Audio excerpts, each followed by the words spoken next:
Ici, Radio Web cramé dans le vide juridique. Tiens, pourquoi remue-t-il la queue, ce chien? Il a l'air bien fier de lui. Qu'est-ce qu'il a trouvé? Mais ce n'est pas un os. Non, regardez, c'est un vide juridique. Et ce n'est pas un chien, mais un député en mal de notoriété.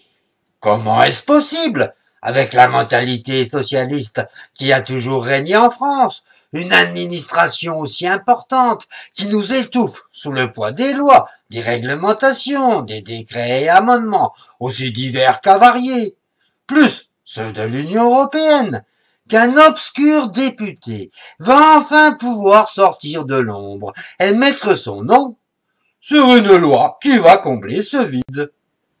Il me semblait pourtant, il y a plus de 2 ans, que tous les partis avaient pris conscience du ras-le-bol des Français, du départ de plus en plus nombreux de nos concitoyens, pour qui la vie ne se résume pas à un carcan administratif, que ce long cortège se traînant jusqu'aux urnes, le visage bleui sous l'effort, la respiration haletante, que ce long gémissement suppliant.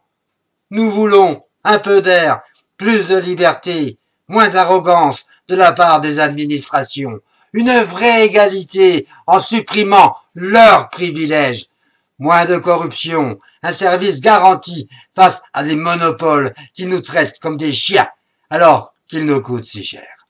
Enfin, que ces cris de désespoir, qui sont les mêmes dans tous les pays à connotation communiste, avaient été compris et qu'on allait voir ce qu'on allait voir. Eh ben, on a vu.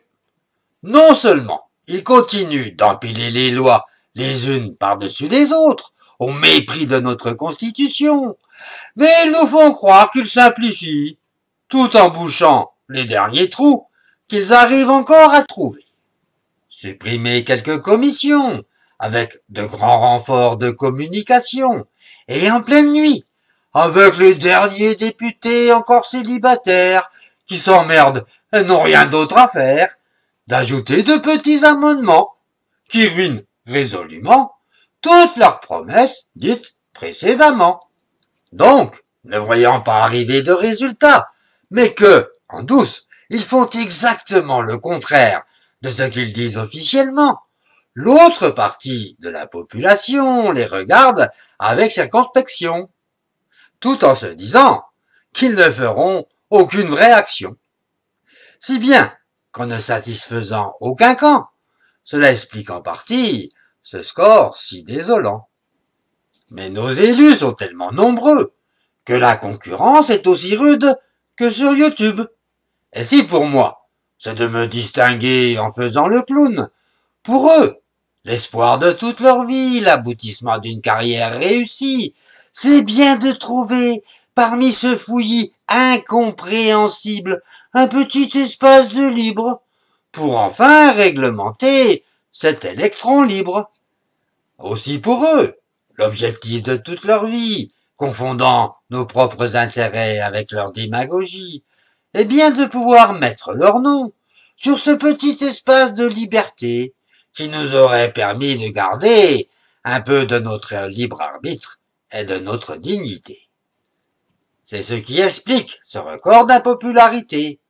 D'un côté, ce discours, je pourrais l'approuver, ce qui irrite la totalité de notre aile gauche, des gens qui n'ont jamais été capables de comprendre les motivations de ceux qui tirent la France vers le haut. Mais d'un autre côté, toujours prisonniers de leur vieille mentalité, préférant axer leur réussite sur les émigrés et leurs propres ouvriers, ils ne peuvent absolument pas mettre leur discours conforme à la réalité. Et c'est à ce ping-pong survolté que nous sommes obligés de constater, même si beaucoup ne l'ont encore pas réalisé, qu'il n'est pas prêt de se terminer. Mais à ce jeu, il n'y a pas de gagnant. Nous serons tous perdants.